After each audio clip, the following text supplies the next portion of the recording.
अपने वरेण्य गुरु भ्राता इस कालखंड के प्रथम शिव शिष्य साहब श्री हरिरानंद जी को सादर आमंत्रित करते हैं कि वो मंचासीन हो और आध्यात्म के जगत में हमारा मार्गदर्शन करते हुए हमें आशीर्वाद दें कि हम उनके इस पुनीत संकल्प में सहभागी बन सकें। साहब श्री हरिरानंद जी।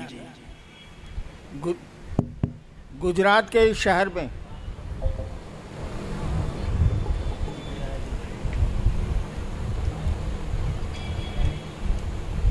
आपने आयोजन किया शिव गुरु महोत्सव का, और मेरा सौभाग्य कि मुझको यहाँ आने का अवसर मिला, सुअवसर मिला।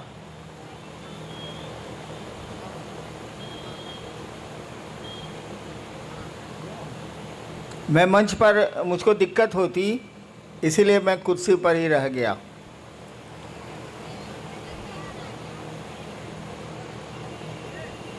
अब शरीर बूढ़ा हुआ ना भाई, 72 में घुस गया मैं, 72। 1990 से शिव कार्य हमने शुरू किया था बिहार की राजधानी पटना शहर से। वहाँ मैं दंडाधिकारी था पटने का।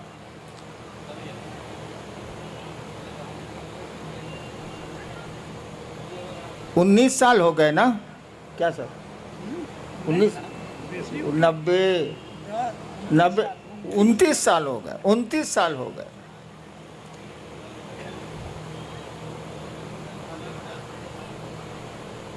पहले तो इस बात को आप समझ लीजिए, शिव शिष्यता में आदमी गुरु नहीं है। शिव शिष्यता में इंसान आदमी गुरु नहीं है।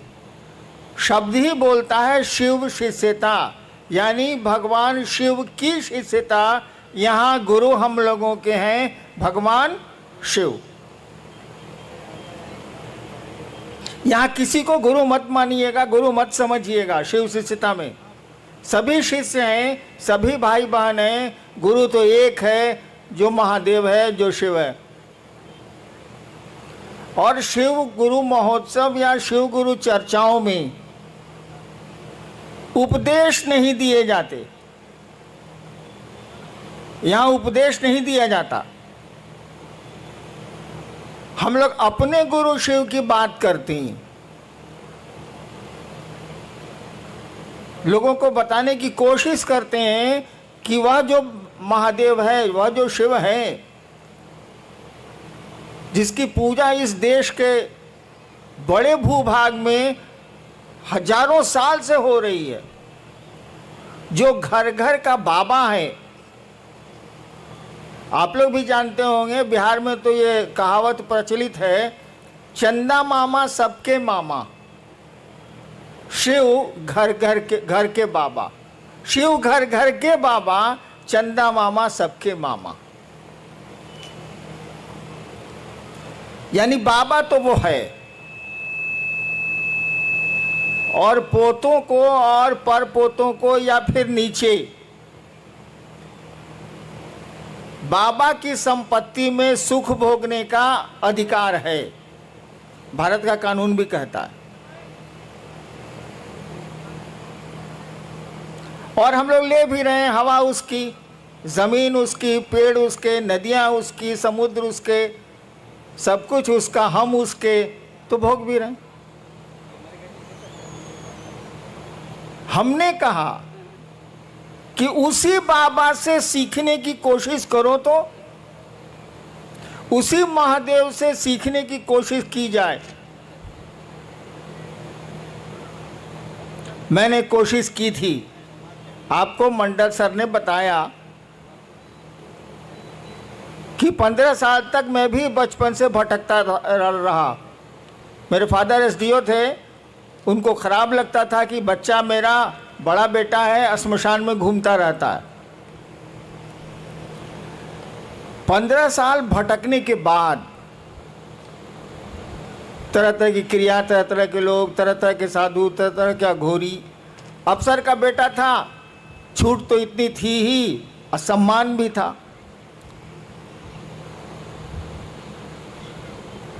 एक दिन स्मशान में बैठ के मैं सोच रहा था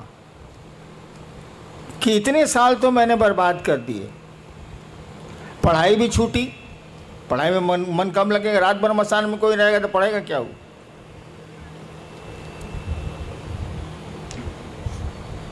एक मेरे मन में ख्याल आया, देखिए शिव शिष्यता है क्या, मैं आपको बताना चाहता हूं, मैं अपनी कहानी नहीं सुनाना चाहता।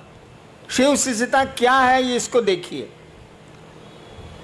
आरा के गांग, आरा एक जिला है, भोजपुर एक जिला है बिहार का, पटना से सटा हुआ। वहाँ एक श्मशान में मैं रात के करीब 12-1 बजे बैठ के सोच रहा था, नदी थी, बैठ के सोच रहा था। श्मशान तो अंधेरा होता ही है, कोई आदमी होता नहीं। मेरे दिमाग में एक बात आई कि गुरु भगवान होता है तो ये भगवान गुरु काहे नहीं है। बस एक बात आ रही है और कुछ नहीं हो रहा है, मेरे आसपास कोई कुछ नहीं है। नदी है सामने, श्मशान का सन्नाटा है, अंधेरा। मेरे दिमाग में एक बात आ रही है, सभी कहते हैं कि गुरु भगवान होता है तो ये भगवान गुरु काहे नहीं। और हमने सोचा कि अब हम भगवान को गुरु बनाएंगे। अकेले बैठ के हम सोच रहे हैं भगवान को गुरु बनाएंगे। 1974, शायद बहुत लोग उसमें उस समय पैदा भी नहीं होंगे आप लोग। मैं पटना यूनिवर्सिटी में कानून का विद्यार्थी था, लॉ का।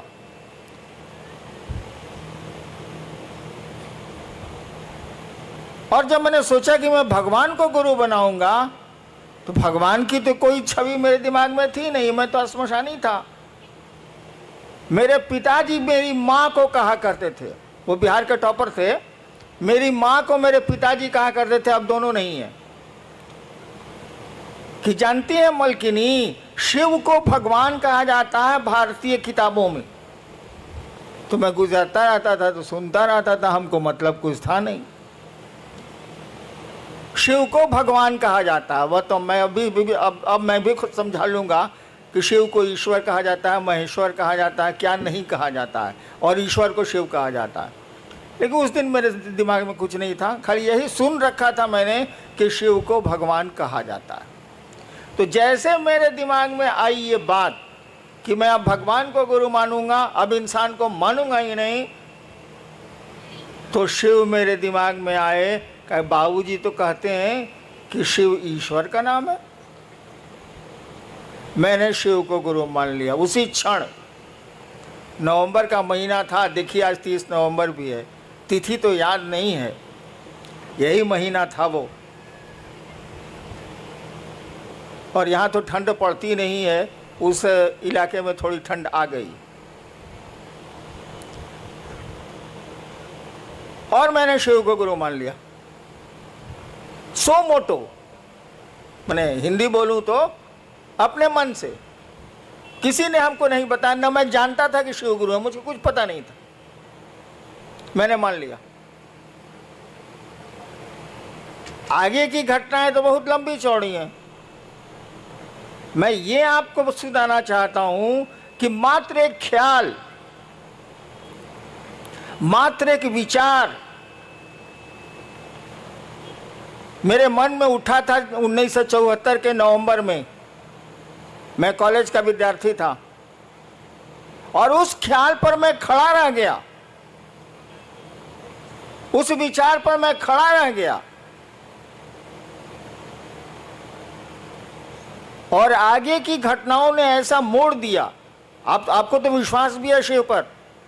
मैंने तो क्रिया खाई थी कि 3 काम मैं नहीं करूंगा। आप आसमान से उतरेंगे जैसा फोटो में दिखते हैं, मैं आपसे कुछ नहीं सीखूंगा। आदमी के रूप में आइएगा और कहिएगा मैं ही महादेव हूं, मैं आपसे कुछ नहीं सीखूंगा। और उसी समय ये क्रिया भी हम खाए थे। और तीसरी शर्त मैंने बनाई थी कि जब गुरु ही बदल लिया, जब मास्टर मेरा बदल गया, तो पहले का मास्टर साहब का पढ़ाई कौन सी पढ़ना है। और मैंने छोड़ दिया, छोड़ भी दिया, उसी क्षण से छोड़ दिया। आगे की घटनाओं ने मुझको 8 साल में बताया। 8 साल तक मैं चुप रहा, किसी से कुछ नहीं बोलता था। अरे डिप्टी कलेक्टर था, ये काम करना ही है, कचहरी जाना ही है, ये करना वो करना, वो करता था। अपनी पत्नी को छोड़ के मैंने किसी को नहीं कहा कि मैंने शिव को गुरु माना। 8 साल तक मैं चुप रहा। मुझको लगता था कि आदमी धोखा देगा तो उसको पकड़ के चारों गालियों देंगे, सारा ये महादेव धोखा देगा तब क्या करेंगे, इसलिए मैं बोलता ही नहीं था कि ना बोल पे नहीं करेंगे। और मंडल सर ने बताया कि जब मैं मधेपुरा में मजिस्ट्रेट था और पुराने मित्र मेरे शमशानी आए मिलने के लिए, तो उन लोगों ने कहा कि हमको मालूम है। हम कह रही साला हम तो जानबे ना, हम किसी को बोल भी नहीं किए, इसको कैसे मालूम है कि शिव गुरु है। तब उन लोगों ने बताया कि किताब में तो लिखा हुआ है कि शिव गुरु है।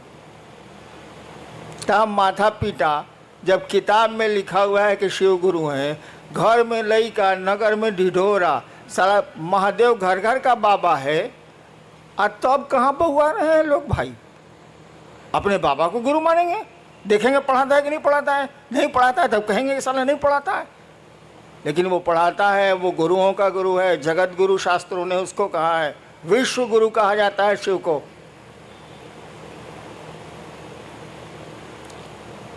और परिणाम काम करते हैं, रिजल्ट काम करता है, विचारों में ताकत जो होती है ना वो काम करती है। मैं तीसरी बार शायद सूरत आया हूं, या दूसरी या तीसरी बार। कहाँ कहाँ जाऊंगा, कहाँ कहाँ जाता हूं। अब तो शरीर भी काम उतना नहीं करता, लेकिन शिव का काम हो रहा है कि नहीं। एक बहुत बड़े पत्रकार ने मुझसे पूछा कि पूरे देश में शिव गुरु का काम चल रहा है, मैं तो घूमता हूं, इसका रहस्य क्या है। हमने कहा इसका रहस्य कुछ नहीं है, मैं कहाँ जाता हूं, 32 साल तो सरकार में था। विचार फैलते हैं, विचार में ताकत होती है। और आज देखिए सूरत में इस कड़ी धूप में आप यहाँ उपस्थित हैं, इतने लोग उपस्थित।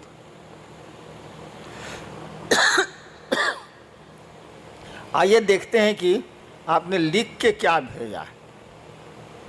ज़्यादा देर बोलूँगा तो मैं 4 महीने से बीमार हूँ, इसे बीच में ब्रेक दे रहे हैं। देखते हैं आप क्या लिख के भेजे हैं। जी आर.के. यादव, इच्छापुर, सूरत से।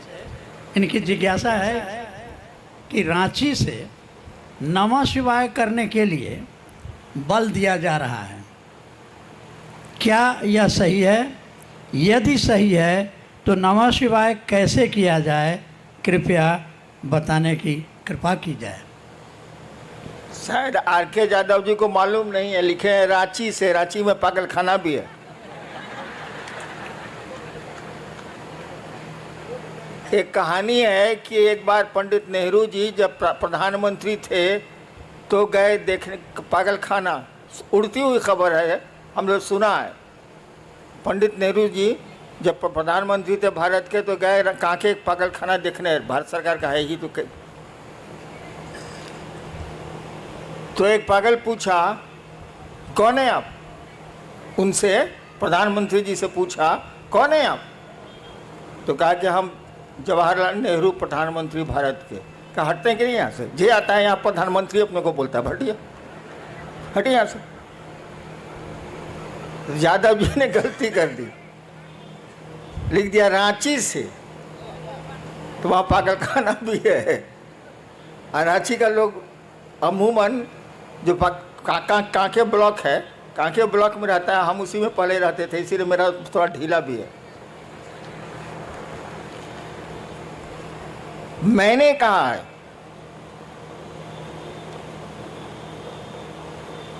कि आपको नमः शिवाय करना चाहिए। आज तक तो सिस्टम रहा है कि मंत्रों को गोपनीय रखा गया, लेकिन शिव शिष्यता में क्या गोपनीय रखा जाए, हमको बताइए आप। वो जगत का गुरु है, जगत के एक एक आदमी को ये अधिकार है कि उस शिव को बिना किसी के परमिशन के वो अपना गुरु बना सकता है। विश्व गुरु है वो। तो उसकी चीजें कैसे गोपनीय रह सकती हैं? जिसके 5 चेला हो वो ना गोपनीय रखेगा, जिसका संसार ही चेला बन सकता है वो क्या गोपनीयता? तो हमने कहा कि आप नमः शिवाय करें, इस पंचाक्षर को करें आप, इससे आपके लौकिक कष्ट भी कम होंगे और थोड़ा मन भी आपका शिवगामी होगा, शिव की ओर चलेगा। नमः शिवाय करने का तो 2 ही तरीका है। एक, आप किसी माला पे कर सकते हैं 108 बार। दूसरा, सांस प्रश्वास भी एक माला है। माला कई तरह की होती है, कमल गट्टे की भी होती है, रुद्राक्ष की भी होती है, किसी चीज़ की हो सकती है, तुलसी की भी होती है। सांसों की माला भी माला ही है। हमारी आपकी सांस चलती है ना, ये 24 घंटे में 27,600 बार चलती है, जैसा मुझको याद है। यानी सांसों की भी माला है। सांसों की माला पर मंत्रों का आवागमन, मंत्र आए और गए, आवागमन देखा जाता है। तो नमः शिवाय जो आपका शिव का पंचाक्षर मंत्र है, आपके गुरु का मंत्र है, उसको सांसों पर चढ़ाइए नमः और शिवाय सांस से जाने दीजिए। ये आप जब याद पड़े 5 बार, 2 बार, 3 बार अपने गुरु को प्रणाम करिए नमः शिवाय से। खिचड़ी मत करिएगा। बहुत लोग करते हैं क्या कि सांस पर भी कर रहे हैं या माला पर गिनती भी कर रहे हैं। मैंने स्टेशन जाने के लिए एक टांग रिक्शा पर रखे, एक टांग बस पर रखे, साले चितरा नहीं जाएगा। आप बताइए, हमको अभी स्टेशन जाना है, कल जाना है स्टेशन, हम एक टांग रखें टेम्पो में, एक टांग रखें बस में, तो मेरा क्या हाल होगा? अरे कोई एक ही सिस्टम ना अप्लाई कीजिएगा। जब मन करे आप टेम्पो से जाइए, मन करे बस से जाइए, दोनों पर एक के साथ कैसे चढ़िएगा? ठीक उसी तरह से सांसों पर अगर मंत्रों का जप होगा, उसकी गिनती नहीं होती। गिनती तो किसी की नहीं होती, रुद्राक्ष के माला की भी गिनती नहीं होती, क्योंकि तो गिनती किया हुआ है, तो गिनती कौन सी कर रहे हैं? अरे भैया 108 बार माला में डाला हुआ है ये बीड्स, जिसको अंग्रेजी में कहते हैं दाना, तो उसको गिनती कौन सी कर रहे हैं? नमः शिवाय 108 बार, वो तो गिनती किया हुआ है। सांस आपकी गिनती की हुई है, जो 24 घंटे में इतनी ही बार चलेगी।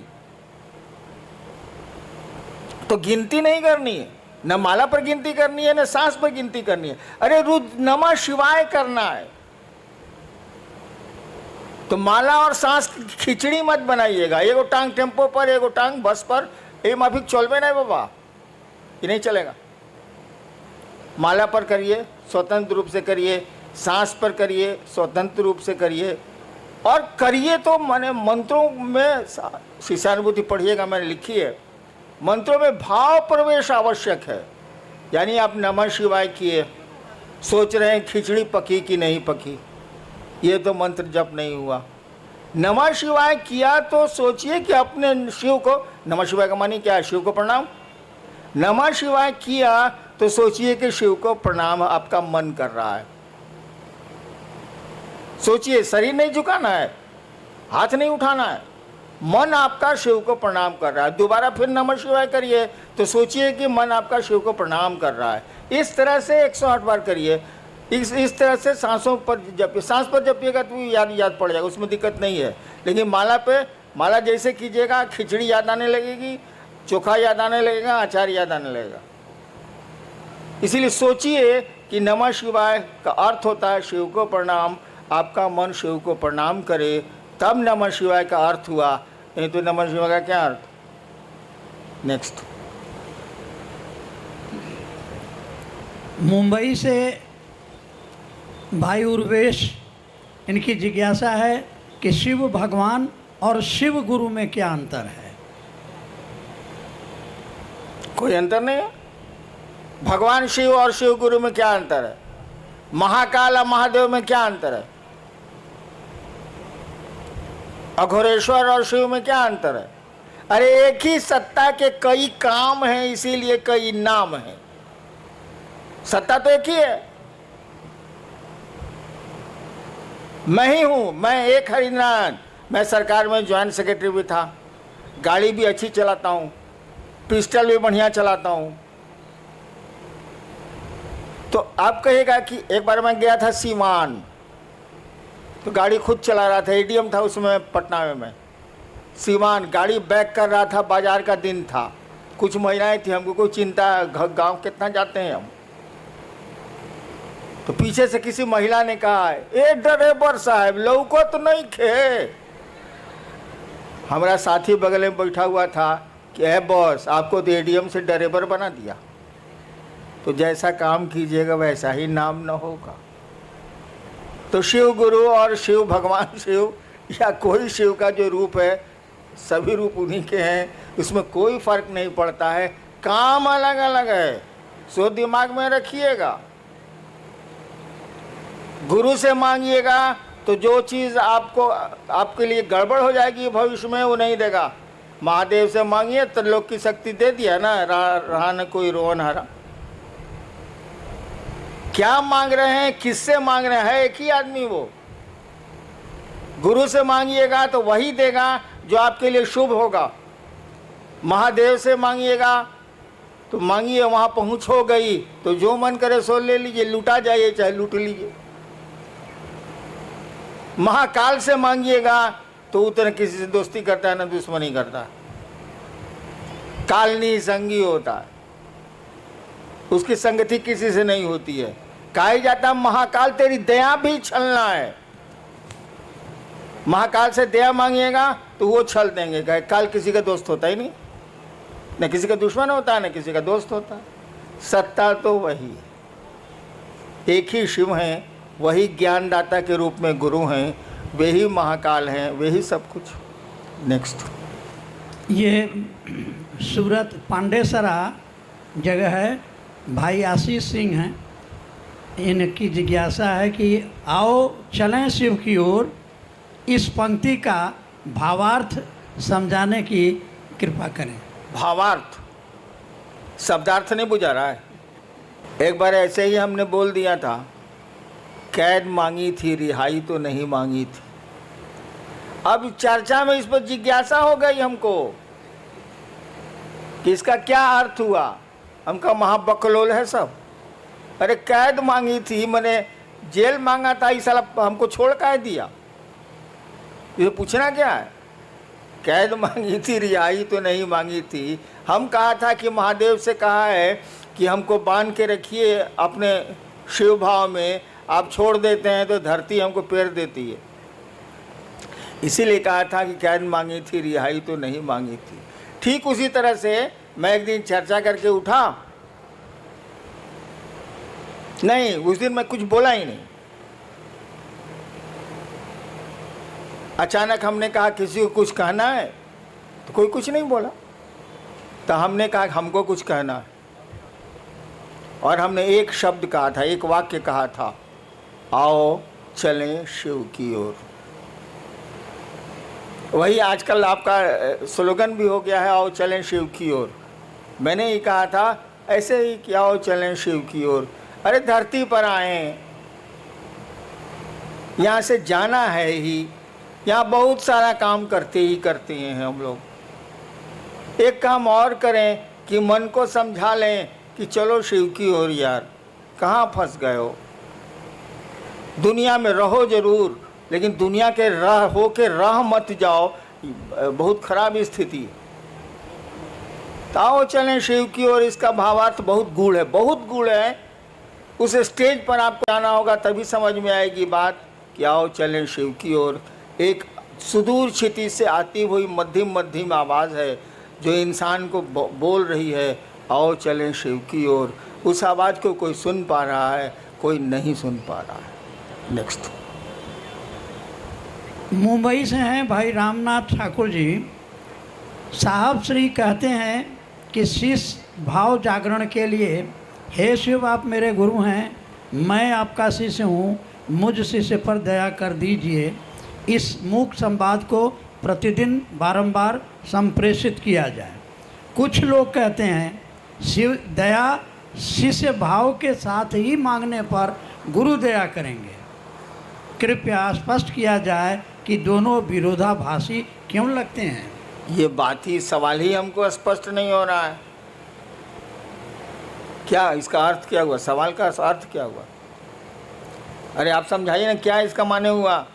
एक पक्ष कह रहा है कि गुरु से दया मांगिए, प्रतिदिन संप्रेषित कीजिए। दूसरा व्यक्ति कह रहा है कि जब तक आप भाव से नहीं मांगिएगा आपको दया नहीं मिलेगी। इतना ही बात ना है? जी जी। सुन लिया ना? एगो साधु जी थे, तो उनको गांव वाला लोग बुलाया कि आइए, बड़ी दिन से आप गांव के बाहर रहते हैं पहले के ज़माने में, आज गांव में के आपके सम्मान में एगो प्रीति भोज देंगे, मैंने खाने पीने वाला प्रीति भोज। आप नहीं दे रहे हैं हमको, लेकिन उस साधु को दिया था। आया तो साधु आया तो कुछ तो सवाल जवाब होबे न करेगा। तो कुछ लोगों ने पूछा कि बाबा बताइए, भगवान है कि नहीं है? तो साधु बोला कि कौन लोग कहते हैं कि भगवान है, जरा हाथ उठाएं। तो हाथ उठा कुछ। कौन लोग कहते हैं कि भगवान नहीं है, वो लोग हाथ उठाए। तो कुछ लोग हाथ उठाया। कहा कि आप लोग दोनों आपस में समझा लीजिए, हम जाते हैं। तो दो तरह का बात, तब दो तरह का बात है, दोनों आपस में समझा लीजिए, हमारी क्या जरूरत है भाई साहब? क्या सवाल है? वही है कि दया के साथ अरे बेवकूफ, वो सब आपको नहीं बोल रहे हैं हम भी वही हैं, प्रश्नकर्ता को बोल रहे हैं। अरे भाव क्या है भाई? पत्नी का भाव है आप में, पुत्र का भाव है आप में, पिता का भाव है आप में? है? मेरा का भाव है कि आपकी चप्पल कहाँ है, आपके पॉकेट में पैसा कितना है, आपका घर कहाँ है, घर कौन सा है, सब पहचानते हैं आप। पैसा नहीं बोल रहा है कि ये भैया ये भैया ये भैया हम 502 रुपया बनी। आप जानते हैं कि 502 रुपया मेरे पॉकेट में है, इसीलिए कि आपका पैसा है वो। एक चीज होती है विचार, एक चीज होता है भाव। विचार दिमाग से उठते हैं, थिंकिंग है विचार, थॉट है। यह विचार कि हे शिव आप मेरे गुरु हैं, एक विचार है ये। लेकिन देखिए वाक्य में हे शिव आप मेरे गुरु हैं, ये मेरा आपका छिप रहा है। जहां मेरा सामने आया कि मेरे गुरु हैं, तब फिक्र हो जाएगी कि मेरी चप्पल कहाँ है, मेरा महादेव कहाँ है। और जब ये बात आपके दिमाग से दिल में उतरेगी तो भाव है। भाव कुछ नहीं है बाबू, जो बात दिल से उठती है वो भाव है, जो बात दिमाग से उठती है वो विचार है, और कुछ नहीं है। तो कहा गया कि विचार को बार बार अपने दिमाग में आने दोगे तो ये दिल में प्रवेश कर जाएगा। उदाहरण दें, हम लोग बहुत जगह अफसर रहे हैं, बाबूजी भी अफसर रहे हैं, तो बदली होती रहती थी, अफसर कॉलोनी थी। पत्नी ने एक दिन आपसे कहा कि जो पड़ोसी है ना अफसर, वो बढ़िया आदमी है, सो आज केला भेजा था बच्चों के लिए। ठीक, ये विचार है, सूचना आपको मिली है। फिर दूसरे दिन पत्नी ने कहा कि उसकी बीवी कद्दू भेजी है सब्जी के लिए। खाली आपके दिमाग में न्यूज आ रहा है, विचार आ रहा है। धीरे धीरे आपको लगेगा कि पड़ोसी बढ़िया आदमी। एक दिन आपकी पत्नी ने कहा कि देखिए ना उसको बुखार लग गया है उनके बचवा को, तो आप कहेगा चलो दिखाते हैं। देखिए अब दिमाग से बात दिल में आने लगी, उसके बच्चे को देखने आप जाने लगे।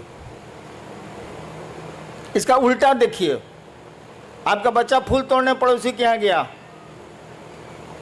डांट दिया पड़ोसी ने, आके आपको बोला कि मम्मी मम्मी मम्मी हमको डांट दिया, फूल तोड़ने गए थे।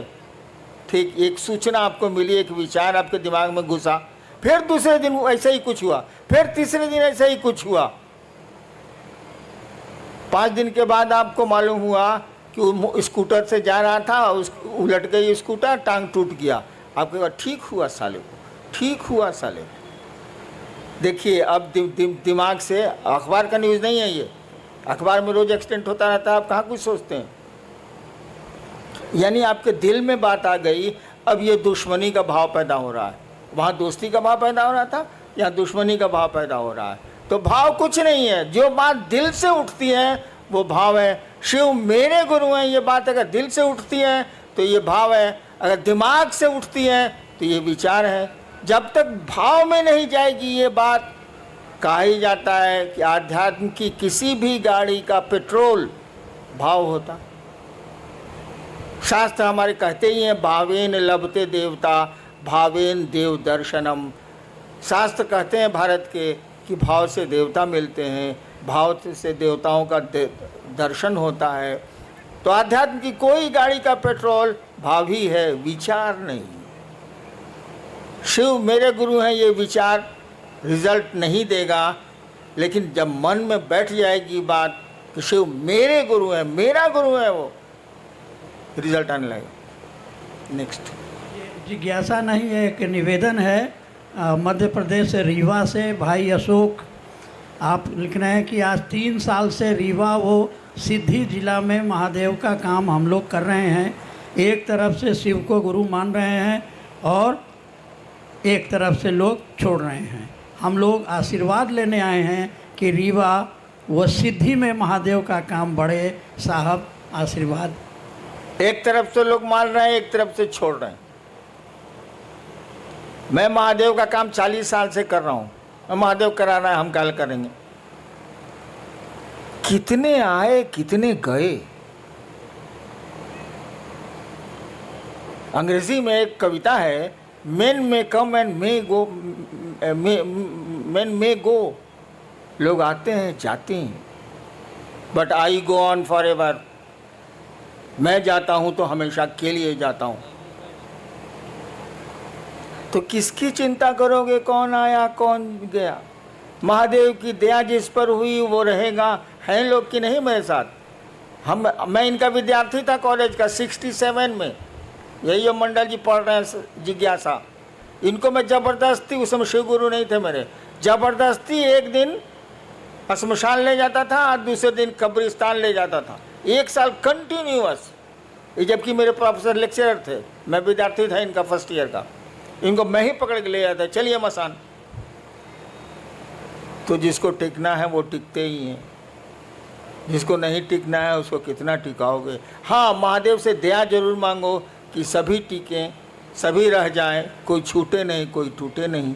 कोशिश तो हम लोग यही होनी चाहिए। करो, आगे बढ़ो। भाई मनोज सिंह है सूरत से। क्या शिव को गुरु बनाने के उपरांत भी पारंपरिक गुरु दीक्षा लेना आवश्यक है?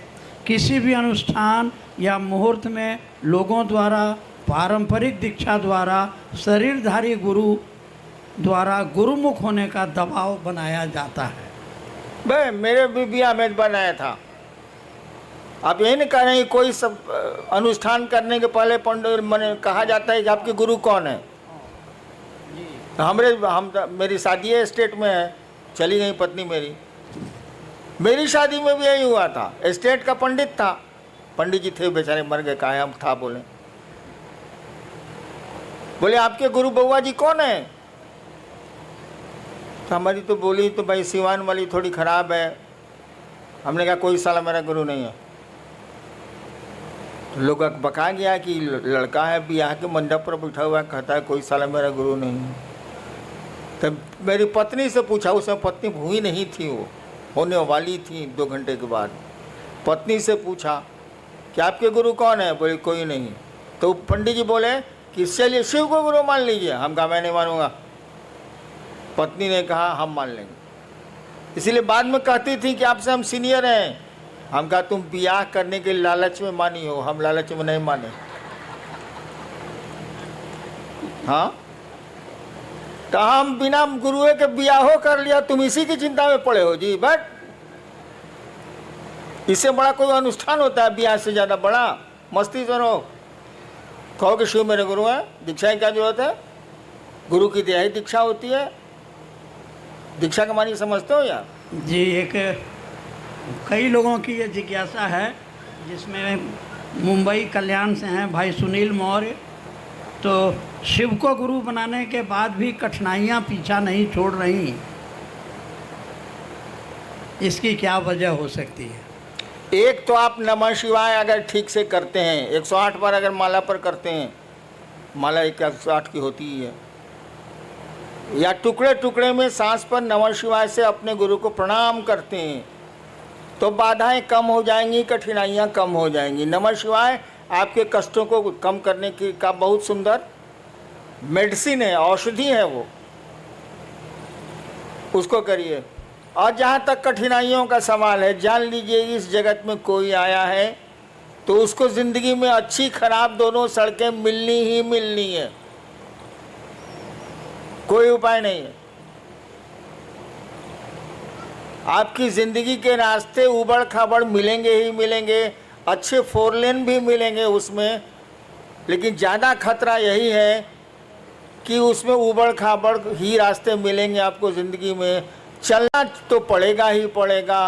होशियारी इतनी ही है कि सवारी बढ़िया कर लीजिए। अगर ट्रैक्टर से जा रहे हैं उबड़ खाबड़ में तो कमर टेढ़ी हो जाएगी। स्कॉर्पियो से चले जाइए तो कमर नहीं टेढ़ी होगी, खाली जर्क महसूस होगा। तो ज़िंदगी के रास्ते तो उबड़ खाबड़ मिलेंगे। सवारी ठीक कीजिए, शिव की सवारी लीजिए, जर्क तो उसके बाद भी महसूस होगा, लेकिन कमर टेढ़ी नहीं होगी। रास्ते नहीं बदले जा सकते, सवारियां बदली जा सकती हैं। शिव की सवारी ले लो, शिवयान ले लो, यान माने सवारी, शिवयान ले लो, वायुयान, शिवयान ले लो, निकलते चलो निकलते चलो। थोड़ा बहुत तो जर्क लगता ही लगता है, अच्छी सड़क मिलेगी तो नहीं लगेगी। जीवन में कठिनाइयाँ आएंगी ही आएंगी। धरती पर जो भी आया है आज तक परेशानियों में रहा है वो, और उसमें उसने काम किए हैं। पहाड़ों पर वो चढ़ते हैं जिनको चढ़ना होता है, नहीं तो सीढ़ियां भी पहाड़ होती। इंसान के लिए सीढ़ियां भी पहाड़ होती हैं। और कोई है जो एवरेस्ट पर भी चढ़ता है और जिसका नाम होता है शेरपा तेंजिंग, दुनिया जानती है उसको। और कुछ लोग मिलेंगे कि आपके घर नहीं आ सकेंगे, एक पहला मंजिल पर आपका रहने का है, बड़ी दिक्कत है। कुछ लोग सीढ़ियों को पहाड़ बनाते हैं, कुछ लोग पहाड़ को सीढ़ियाँ बनाते हैं। इसीलिए इन चीज़ों से नहीं घबराना है। परेशानियाँ हों, आगे बढ़ो, शिव की ओर बढ़ो, तभी मज़ा है, तभी किसी रिजल्ट का मज़ा है, नहीं तो कुछ मज़ा वजह नहीं। चलना चाहिए क्या? आयोजक गण क्या मुझको अनुमति देंगे? चलिए भाई, सूरत का ये शिव गुरु महोत्सव, बैठिए आप लोग। एक मेरी दिल की इच्छा बताता हूं आपको, शायद पूरी हो पाए या नहीं, आप कर पाए कि नहीं। सूरत में मैं शिव की सूरत देखना चाहता हूं, उस महादेव की।